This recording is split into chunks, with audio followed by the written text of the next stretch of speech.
Cricket की दुनिया में एक बम फटा है, लेकिन किसी को आवाज नहीं आई, या फिर यह कह लीजिए कि आई और किसी ने सुनना नहीं चाहा। बात यह है कि इंडिया जो कि पूरी दुनिया क्रिकेट पे इस वक्त हावी है, yes, because of the talent, because of the victories, because of the wins, लेकिन यह भी एक बहुत बड़ा मामला है बॉस। हर $1 जो आईसीसी कमाता है उसका बीसीसीआई का शेयर 70 सेंट से भी ज्यादा है। और जब पैसा कोई कमाता है तो फिर बात भी अपनी मनवाता है, और इसका एतराफ किया है क्रिस ब्रॉड ने, जो कि फॉर्मर मैच रेफरी हैं, और बहुत ही खुल के इंकशाफ किया है। यह तक कहा है कि मुझे कहा गया कि इंडिया की अगर कोई मैच में गलती है तो छेड़ना मत, वरना छेड़ दिए जाओगे। अस्सलाम वालेकुम, मैं हूं फैसल करीम, स्पोर्ट्स एंकर, एक और वीडियो के साथ हाजिर हूं। और इंडियन क्रिकेट जो है वो नाज़रीन इस वक्त अपने पिनेकल पे है, अपने टॉप पे है। और इस वक्त आप उनका कोई भी प्लेयर उठा के देख लें, मेंस या वुमेंस टीम देख लें, आईपीएल देख लें, उनकी डोमेस्टिक स्ट्रक्चर देख लें, उनका ट्रेनिंग इंफ्रास्ट्रक्चर देख लें, सब का सब पार एक्सेलेंस, एब्सोल्युटली मैग्निफिसेंट। लेकिन क्या इसका मतलब यह है कि अगर आप पार एक्सेलेंस हैं, अगर आप पैसे में खेल रहे हैं, तो क्या आप रूल्स को बेंड करने का हक रखते हैं? Former match referee Chris Broad, जो कि स्टुअर्ट ब्रॉड के वालिद हैं, उन्होंने एक सनसनीखेज इंकशाफ किया है। और मजे की बात यह है कि वो इंकशाफ की खबर शायद पुरानी हो गई। नई डेवलपमेंट यह है कि फॉर्मर जो इंडियन कोच है ग्रेग चैपल, उन्होंने भी क्रिस ब्रॉड के इस एतराफ का ना सिर्फ उसकी तस्दीक की है, उस पर अग्री किया है, साथ में उन्होंने सीधा सीधा नाम ले लिया। क्रिस ब्रॉड ने तो नाम भी नहीं लिए थे, लेकिन ग्रेग चैपल ने नाम ले लिए हैं, और वो नाम लिए हैं जगमोहन डालमिया, जो कि फॉर्मर बीसीसीआई प्रेसिडेंट थे, और सौरव गंगुली। तो कहानी शुरू होती है उस खबर से, जो कि match referee, former match referee Chris Broad ने एक इंटरव्यू दिया ऑस्ट्रेलियन अखबार को, और उसमें उनका ये कहना था कि इंडिया जो है वो एक मैच था जिसमें इंडिया स्लो ओवर रेट था, और 3 से 4 ओवर का स्लो रेट था, और उस पे जनाब पेनल्टी जो थी वो सर्टन थी। सुनिए, जब आप स्लो ओवर रेट डालते हैं तो टीम के कैप्टन पे जो है वो पेनल्टी लगती है, मैच फीस का कुछ जुर्माना लगता है, और अगर ज़्यादा हो तो कैप्टन जो है वो अगले मैच में सेट आउट भी हो सकता है। लेकिन जब इतनी ज़्यादा मतलब क्लियर चीज़ थी कि 3 से 4 ओवर जो था वो स्लो ओवर रेट था। अच्छा, अब क्रिस ब्रॉड ने अपने इंटरव्यू में ये नहीं बताया कि जी मैच कौन सा था, क्या था, दिस एंड ऑल दैट। ये खुलासा किया फिर आगे चल के ग्रेग चैपल ने। लेकिन पहले क्रिस ब्रॉड की बात कर लेते। क्रिस ब्रॉड ने कहा कि जब मेरे जहन में था ये कि ये करना है, और बीच गेम में ही क्रिस ब्रॉड ये इंकशाफ कर रहे हैं कि in the mid of the game उनको फोन आया, और वो जो क्रिस ब्रॉड ने बात की वो ये थी, be lenient because it's India. यानी कि नरमी इख्तियार कीजिए, सामने आपके इंडिया है। और साथ ही उन्होंने इस चीज़ का भी एतराफ़ किया कि उन्होंने टाइम को एडजस्ट किया, और जो डेफिसिट था उसको, जो ओवर का डेफिसिट था उसके साथ उन्होंने छेड़छाड़ की। अच्छा, नेक्स्ट मैच में एक मरतबा फिर जो था वो जो गांगुली केस था, इंसिडेंट नंबर 2, एक तो ये इंसिडेंट हो गया पहला वाला केस में स्लो ओवर रेट, दूसरा इंसिडेंट था गांगुली केस, और वो था जनाब स्लो ओवर रेट अगेन, और जिस पे फिर ब्रॉड ने दोबारा से पूछा कि भाईजान क्या करना है। तो इस बार शायद थोड़ी सी गैरत आ गई बीसीसीआई को, कहा कि चलें जी अब जाने दें।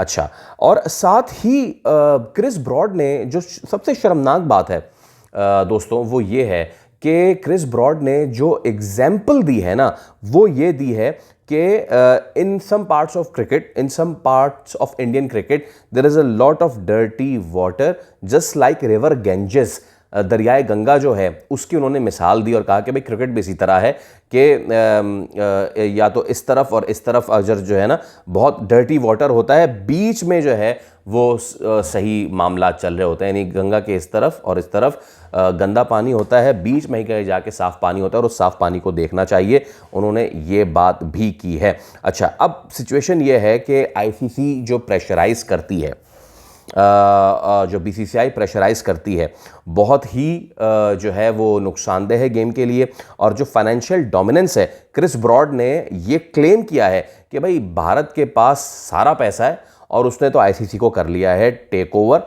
और साथ में ये भी कहा कि the role is far more political, यानी कि ये जो अब आईसीसी का जो चेयरमैनशिप का रोल है, आप सबको पता है आईसीसी के चेयरमैन कौन है, नो गैसिंग।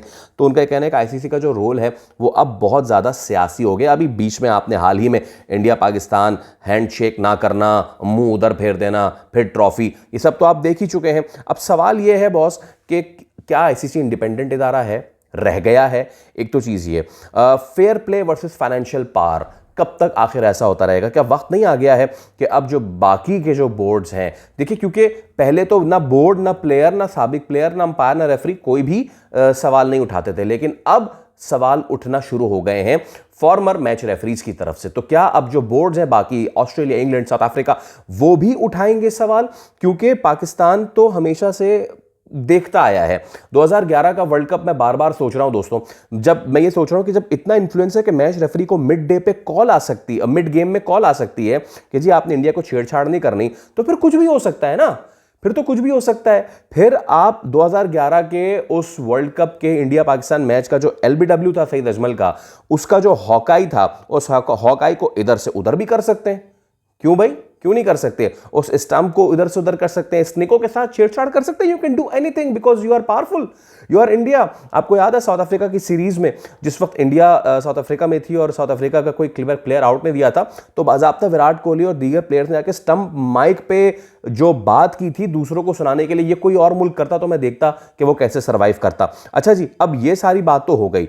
अब इस पे जो इंडिया के फॉर्मर हेड कोच हैं उन्होंने जो है भी अब खुलासा कर दिया है और उन्होंने जो गंगुली वाली जो चीज़ थी, अब वो तीसरा केस अभी आ गया है। 2005 में गंगुली पे 6 महीने का बैन लगा था दोस्तों, और ये बात जो है सिडनी मॉर्निंग हेरल्ड से बात करते हुए ये बात की है ग्रेग चैपल ने, और उन्होंने नाम लिया है जगमोहन डालमिया का। डालमिया ने जो है गंगुली का बैन ओवरटर्न करने के लिए ऑफर किया था, और ग्रेग चैपल के जिन्होंने 2005 से 2007 तक कोचिंग की थी इंडिया की, और उन्होंने अलेज किया है former ICC and BCCI president Jagmohan Dalmiya को।